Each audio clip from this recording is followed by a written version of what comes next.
Assalamualaikum warahmatullahi wabarakatuh. Kembali lagi bersama saya. Kita membahas bersama-sama laporan keuangan yang ada di Bursa Efek Indonesia.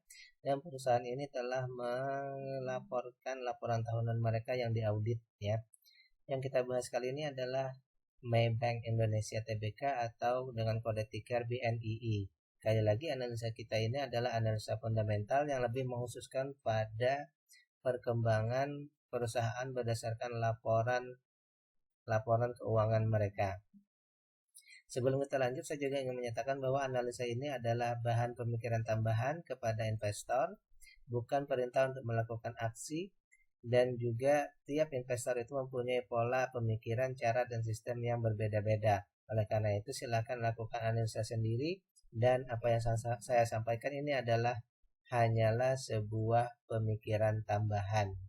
Kemudian saya ingin menyampaikan lagi bahwa analisa ini ditujukan untuk kita melihat apakah perusahaan ini saatnya kita investasi di saat laporan keuangan ini keluar, atau belum saatnya investasi. Tetapi Anda yang sudah punya, misalnya sudah membeli saham ini, maka memeriksanya adalah apakah dividennya masih mencukupi dan di atas di inflasi ya.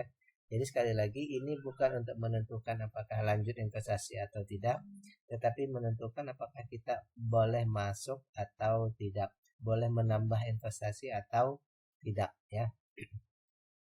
Jadi itu simpulannya sementara. Baik, sekarang kita lanjut untuk memeriksa perusahaannya dulu ya. Sekarang kita mau cek BNII. BNII adalah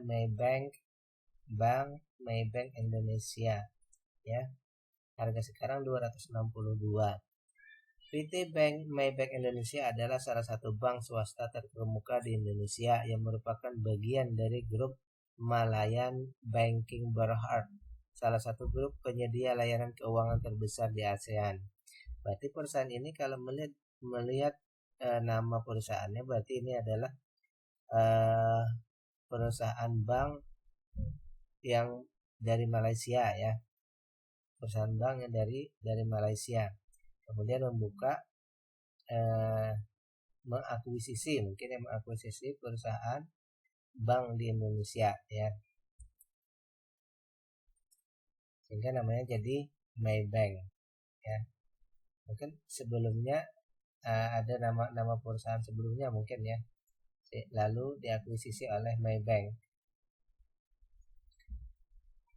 Baik, kita cek lagi apakah ada di sini ya. PT Maybank Indonesia BNII bergerak dalam bidang jasa perbankan umum dan merupakan bagian dari grup Malayan Banking Berhad atau singkat dari Maybank ya. Maybank itu Malayan Banking Berhad. Baik, saya cek lagi ke bawah. Saham BNII bergerak di bidang apa ya? Jadi ya di bidang perbankan umum. Oke. Didirikan pada tanggal 15 Mei 1959 dengan nama Bank Internasional Indonesia. Jadi asalnya sebenarnya sebelum Maybank masuk, ini namanya Bank Internasional Indonesia ya. Setelah itu baru Maybank masuk ya. Maybank sebelumnya bank apa? Oke, ini tadi ya. Sebelumnya Maybank Indonesia bernama PT Bank Internasional Indonesia Terbuka atau BII ya sebelumnya ya, dan mendapatkan izin sebagai bank divisa pada tahun 1988 dan seterusnya. Oke. Maybank pemiliknya siapa? Asalnya ini adalah milik keluarga Wijaya ya. Sebagai pemilik bank ini juga memprofesionalisasi operasionalnya dari bank keluarga menjadi bank modern. Oke. Apakah Maybank ada di Malaysia? Maybank adalah bank terbesar di Malaysia berdasarkan kapitalisasi pasar dan total aset, serta salah satu bank terbesar di Asia Tenggara dengan total aset melebihi 203 miliar. Oke. Baik, kita lanjut sekarang ke pembahasan laporannya ya. kita akan membahas laporan tahunannya ya. Kita mendapatkan data yang setelah kita dapati data sebagai berikut ya. Harga sekarang tadi 260 ya. Oke, kita 260. Harga sekarang itu 260. Kalau kita mau membeli saham perusahaan ini, kita mau menjadi investornya, maka kita harus menyediakan 26.000 minimal ya untuk membeli satu lot. Nah, 26.000 karena harus 100 lembar membelinya ya. Oleh karena itu silakan ditambahkan 260.000 untuk setiap tambahan satu lot pembeliannya ya. Baik, sekarang kita akan membandingkan harga sekarang dengan nilai perusahaannya. Nilai perusahaannya itu adalah Rp397. Jadi nilai keseluruhan perusahaan ini dibagi dengan jumlah saham, maka nilainya adalah 397. Masyarakat atau retail atau pasar sekarang menghargainya adalah 260. Berarti di sini harganya masih di bawah harga perusahaan ya, harganya masih di bawah harga perusahaan. Nah, sekarang berapa diskonnya?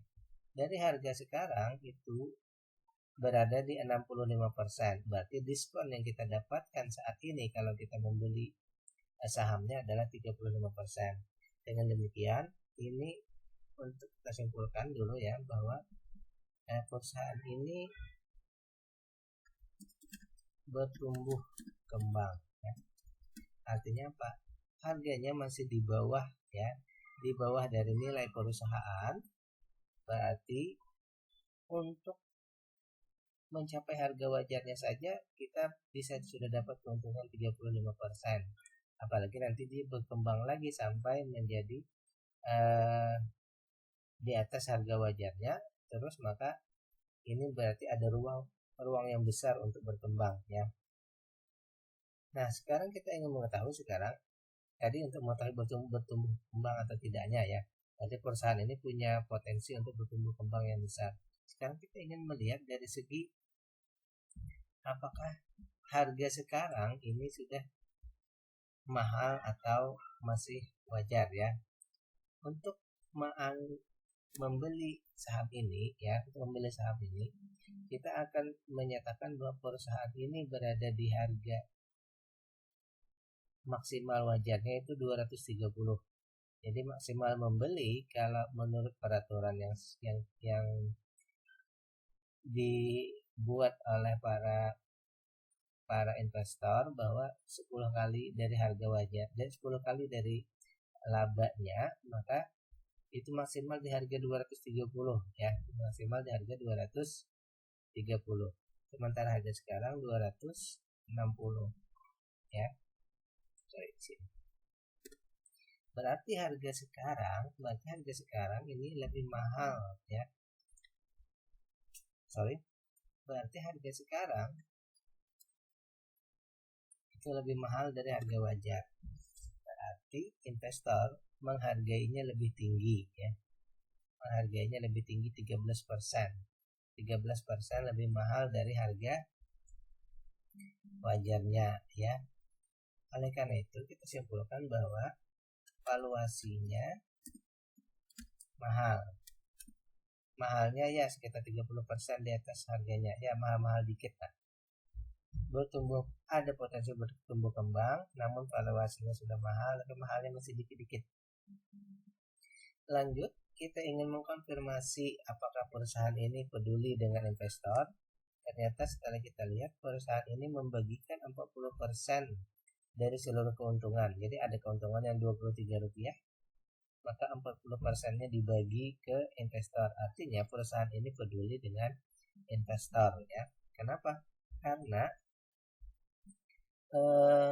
perusahaan induk tadi untuk bisa mendapatkan keuntungan real, mereka harus mendapatkannya dari jalan yang sah. Dan jalan sah seperti apa?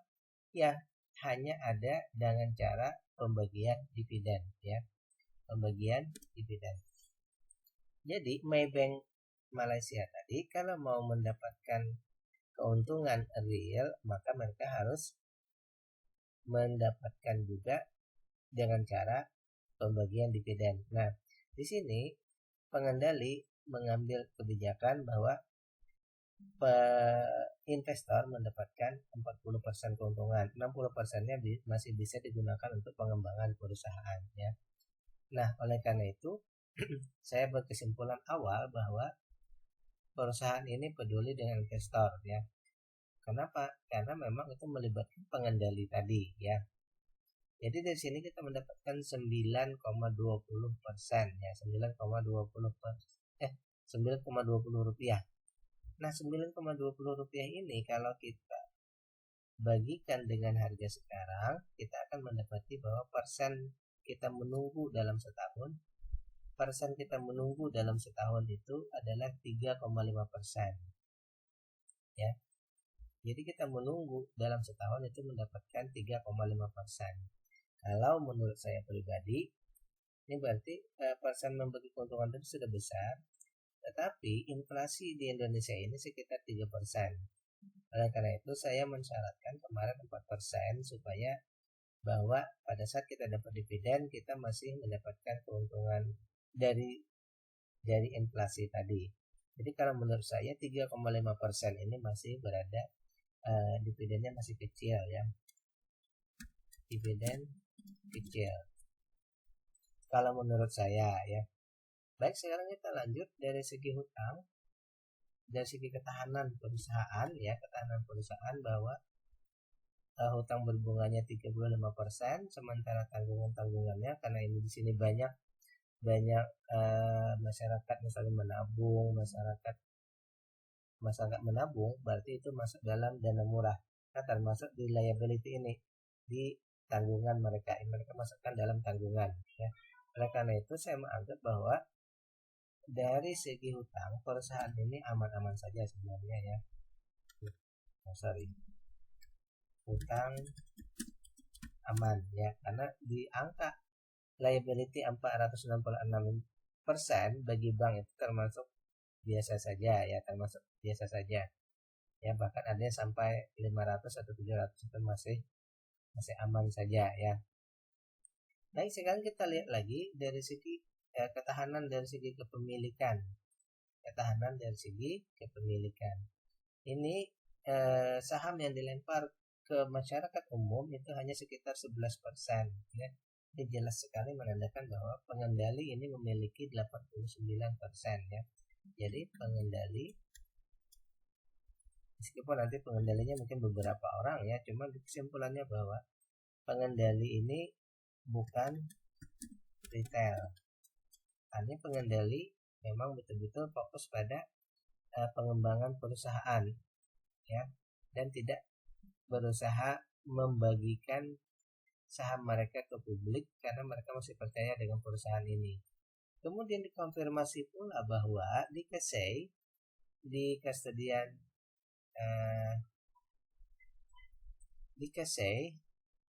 ini saham yang beredar di Kasei yang di bursa efek yang bisa dijual belikan itu hanya 20%. Berarti pengendali pun ada yang menjual belikan, cuma hanya 9% saja ya. Yang lainnya tetap memegang tidak untuk diperjualbelikan ya. Jadi simpulannya di sini bahwa sekali lagi pengendali tidak trading ya. Pengendali tidak, walaupun ada hanya 9% itu mungkin pengendali ataupun pemilik saham yang lebih dari 5% yang bukan pengendali yang mungkin bisa menjual belikannya. Tapi kalau pengendali betul-betul pengendali tidak melakukan itu ya. Maybanknya tidak Maybanknya sendiri tidak trading ya. Oleh karena itu dari sini simpulannya apa? Dari segi ketahanan perusahaan ini sudah sangat baik. Dari segi bertumbuh kembangnya juga sangat baik. Memperhatikan investor juga sangat baik karena terkait dengan si pengendali itu sendiri. Hanya mungkin permasalahan kita adalah dua saja, yaitu valuasinya sedikit mahal, mungkin setelahnya bisa turun sedikit kalaupun membeli sekarang juga bisa ya sebenarnya, di apa istilahnya, di valuasi agak mahal dikit, tetapi ini dari segi dividennya ini masih kecil. Jadi saya sebenarnya berharap bahwa andai kata ada perubahan, misal saja ya kita ketik dividennya jadi 0,5, maka sudah berada di atas 4% ya. Jadi mungkin saya berharap bahwa di sini dividen ditingkatkan ya, mungkin seperti itu lebih bagusnya ya. Kita banyak menunggu dividen lebih dari 4% ya. Itu kalau istilahnya kita mau menjadikan ini sebagai pertimbangan kita untuk masuk ke bank ini, maka kita lebih baik menunggu dividennya ke sekitar 4% tadi ya. Tapi kalau Anda mau mengambil resiko itu silahkan juga ya. Kalau mau mengambil risiko di awal itu bisa juga, karena misalnya kita beranggapan bahwa yang namanya bank ini akan selalu bertumbuh misal, maka kita ambil risiko di 3,5 itu silahkan saja ya. Tapi untuk membeli saham ini kita perhitungannya adalah tidak ada diskon ya. Ketika kita membeli saham ini tidak ada diskon yang diberikan, kita membeli memang di harganya seperti itu adanya ya. Oke. Terakhir untuk masalah GCG silahkan Anda cari sendiri, Anda searching sendiri di internet. Anda misalnya cari apakah Maybank ini pernah berkasus, misal pernah berada di ranah hukum misal, atau juga para direksinya atau komisarisnya pernah berkasus hukum, maka mungkin itu jadi pertimbangan selanjutnya bagi kita untuk memikirkan apakah bisa berinvestasi atau tidak. Kalau memang dari segi setelah dicek ternyata tidak ada permasalahan hukum, maka Anda silahkan tadi ambil kesimpulan sendiri untuk berinvestasi atau tidak. Oke, demikian. Assalamualaikum warahmatullahi wabarakatuh.